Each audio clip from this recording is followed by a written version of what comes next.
سورہ ہود مکی ہے، ہجرت سے پہلے نزول ہوا۔ قرآن پاک کی ترتیب کے اعتبار سے اس کا نمبر 11 ہے اور نزول کے اعتبار سے اس کا نمبر 52 ہے، 52 ہے۔ اس میں 123 آیتیں اور 10 رکوع ہیں۔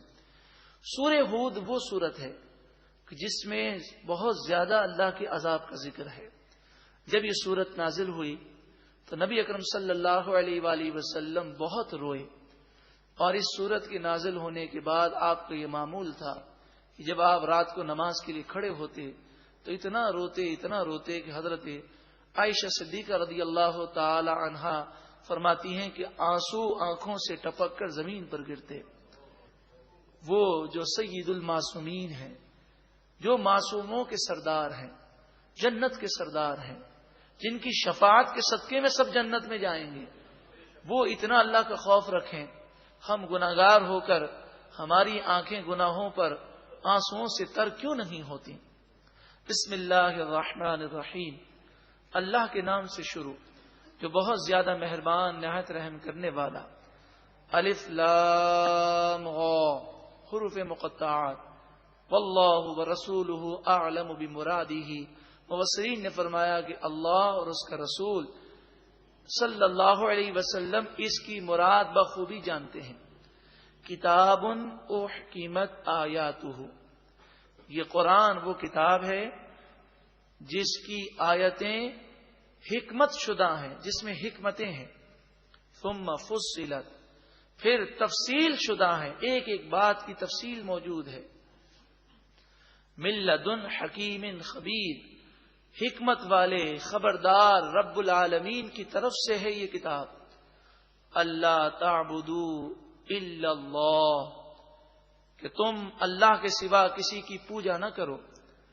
اننی لکم منہ نذیر و بشیر، بے شک میں اللہ کی طرف سے تمہارے لیے نذیر ہوں، اللہ کے عذاب سے ڈرانے والا ہوں، بشیر ہوں، اللہ کی نعمتوں اور جنت کی خوشخبری سنانے والا ہوں۔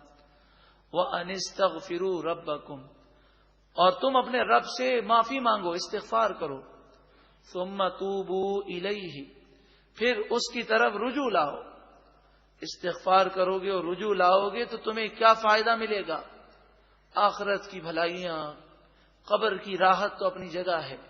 فرمایا یمتعکم متاعا حسنا الی اجل مسمی، اللہ تعالیٰ تمہیں ایک مقررہ وقت تک اچھی زندگی عطا فرمائے گا، دنیا کی راحت، سکون، چین، اطمینان تمہیں نصیب ہوگا۔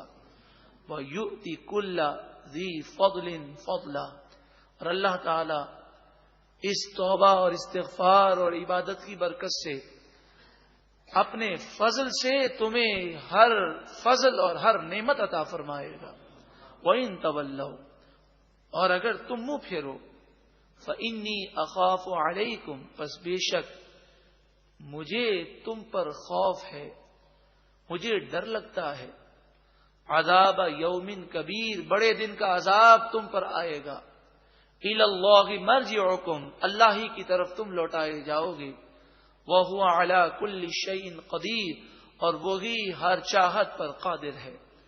الا، اب یہ آخری آیات ہیں 11ویں پارے کی، بڑی ہی ہلا دینے والی آیت کریمہ ہے، غور سے سنیے گا۔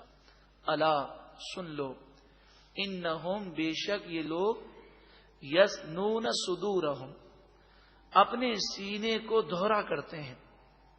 مراد یہ ہے کہ وہ بنیان بھی پہنتے ہیں، اوپر لباس بھی پہنتے ہیں، سینہ چھپ جاتا ہے، لوگوں کے سامنے آتے ہیں، بڑی میٹھی باتیں کرتے ہیں، لیکن دل میں جو بغض ہے یا دل میں جو حسد ہے یا جو گناہوں کی نیتیں ہیں یا جو گناہ ہم چھپ کر کرتے ہیں، وہ کیا ہم اللہ سے چھپا سکتے ہیں؟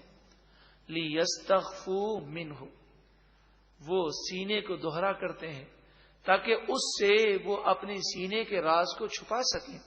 الا، سن لو، حین یستغشون ثیابہم، جب وہ لباس میں اور چادروں اور کپڑوں میں، ثیاب کپڑوں کو کہتے ہیں، اپنے آپ کو پورا چھپا لیتے ہیں۔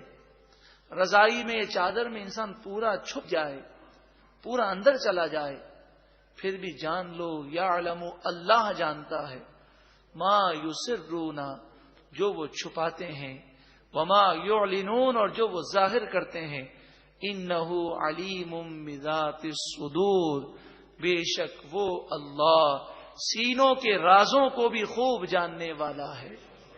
نصیحت ہے، عبرت ہے، درس ہے کہ اللہ نیتوں کو جانتا ہے، اللہ ہمارے گناہوں کو جانتا ہے، اللہ دیکھ رہا ہے، مگر افسوس ہم اللہ کے عذاب سے نہیں ڈرتے۔ وہ گرفت کرنے پر قادر ہے، جس طرح وہ نعمتیں دینے پر قادر ہے وہ نعمتیں لینے پر بھی قادر ہے، جس طرح وہ آنکھ دینے پر بھی قادر ہے بد نگاہی کرنے والی آنکھ کو لینے پر بھی قادر ہے، جس طرح وہ کان دینے پر قادر ہے گناہ سننے والے، گانے باجے سننے والے، ان گناہ کرنے والے کانوں کو لینے پر بھی قادر ہے۔ ہم اس کے عذاب سے کیوں نہیں ڈرتے؟ اللہ تعالی ہمیں اس کے عذاب کا خوف عطا فرمائے، سچی پکی توبہ کر کے نیکیوں بھری زندگی گزارنے کی ہم سب کو توفیق عطا فرمائے۔ سورہ ہود مکی ہے، ہجرت سے پہلے نزول ہوا، قرآن پاک کی ترتیب کے اعتبار سے اس کا نمبر 11 ہے، اور نزول کے اعتبار سے اس کا نمبر 52 ہے، 52 ہے۔ اس میں 123 آیتیں اور 10 رکوع ہیں۔ سورہ ہود وہ سورت ہے جس میں بہت زیادہ اللہ کے عذاب کا ذکر